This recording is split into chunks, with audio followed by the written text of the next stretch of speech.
Lover with you, love with you.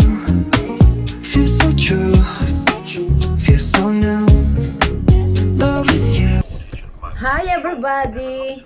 Samahan niyo ako. Mag-a-unwrap tayo ng libro ko. The title is More or Less. Hardbound siya. About ano to? About minimalist. Parang ano siya, minimalist book. Living more with less. Sabi nga nila, less is more. So, let's try it. So, i-unwrap na natin siya, guys. Medyo sinisipon tayo, guys. Malamig.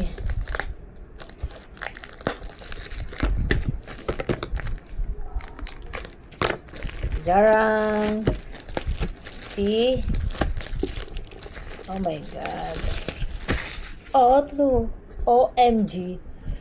Diba? Ang bango niya, guys. Ang bango niya. Ang ganda. Hardbound. Pwede nyo naman bilhin kahit open na. Pero no, akin to. Ang bango. Like this one. Enough clothing. Kasi hindi nyo alam, I am a minimalist by heart. Bata pa lang pala ako. Minimalist by heart na ako. Enough transportation. So, I have excess, I want more. Kasi sa panahon ngayon na puro tayo gusto. Yung puro tayo hoard. Hoarding is life na ginagawa. Yung panay ka add to cart, tapos i-check out mo pag may pera ka na, pag sahod.